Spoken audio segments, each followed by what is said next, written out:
All right, so today is about starting with the end in mind as an investor. All right, I'm going to save you a lot of pitfalls here. I hope you're still going to go through things that you need to go through to learn the lessons that you need to learn, but maybe this will be in the back of your mind before you do that. All right, for example, when I was getting started, I was listening to a lot of Bigger Pockets. All right. And if you weren't around for that, it was like a podcast and people would come on, investors, and it was pretty cool. They teach you, how they buy real estate. And the big thing back then was like 2% rentals, right? And so what I do, I went and bought a lot of 2% rentals. All right. 2% rentals, like let's say something's renting for, you know, um, 1,000 a month, right? You divide that by 2%, and that's all you can pay.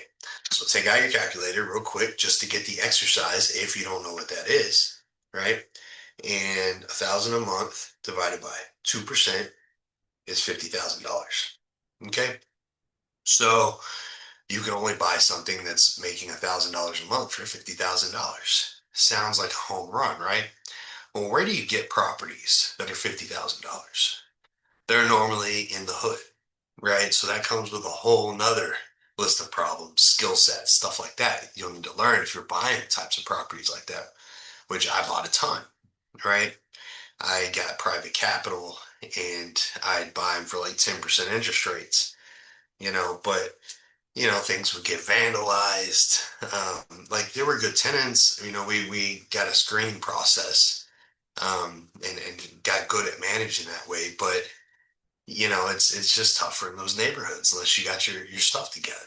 And what I ended up doing was getting 10% money, 30-year amortization, and I would buy them that way. But I wouldn't refi out of them fast enough either, right?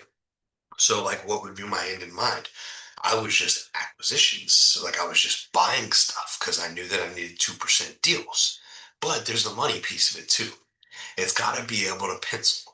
All right. So yes, you can purchase with high interest, but you need to refi into better interest. Those are just lessons that you learn over time, and here's another thing. Like I bought a motel one time and I was like, well, I'll convert it into like long-term stays, right? Because I didn't want to run the motel business. They didn't have a manager, and that was a big undertaking. Like I was like, well, I'll just rent each one of these rooms for like 800 bucks a month. There was 20 something rooms. Voila. Well, it was too far from like a metro or a big city, so it was super rural. The place already had like a reputation. So what I ended up doing is just painting some extra rooms, getting a few rented, and selling it for a small profit. I'm talking like 40 G's, which isn't a big profit for what I thought I was going to be doing with it. I thought I had a cash cow. All right. But like once I got into like mobile home parks after going through all the houses and all that stuff. Oh, real quick too. Let's do this one. I bought a big ass house one time and was going to convert it into a duplex. Cost a lot of money, right? All this stuff sounds awesome, but you need to have the end in mind. It's cool to get with somebody that does like financing if you know that background and like have them run models on stuff before you buy it, and then like what's the end? What's the end in mind, right? What's it going to take to get there? And then make a plan. If the plan seems feasible and the juice seems worth the squeeze, go for it.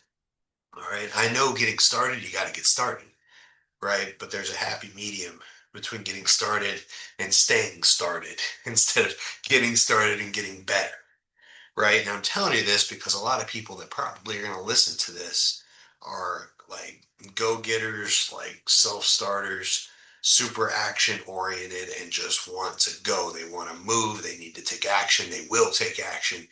There's more than just the action piece. And that's what you learn along this journey. So if any of this sticks out or resonates, great. If it doesn't, keep it in the back of your mind because it will. All right.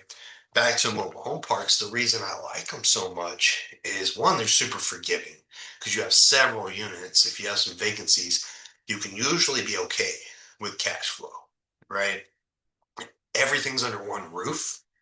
All right. Not one roof, but one area. So your tenant pool's generally in the same area. You get a lot of referrals from existing tenants. You have a lot of levers to pull with like multi-family mobile home parks. All right, because it's all the same place.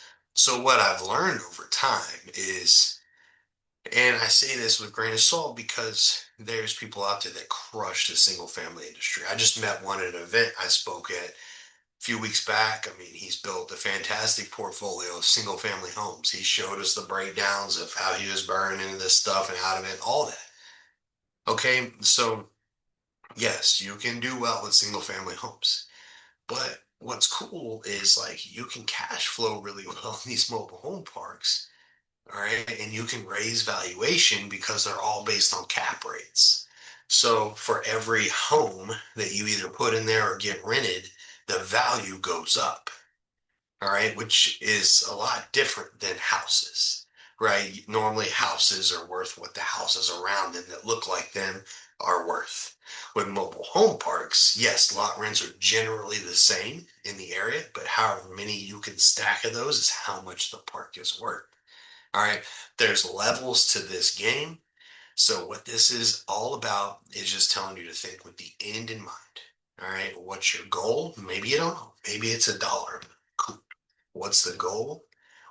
What vehicle are you going to use to get there? That's it.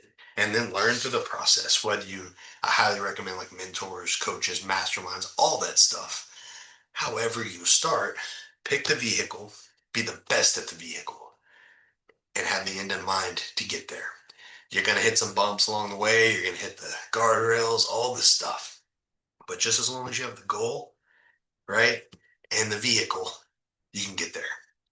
Thanks for hopping on today. If you like this, click like below, subscribe, refer it to a friend. We're not running ads right now, just want to get positive messages out there, give you some enlightenment in the space.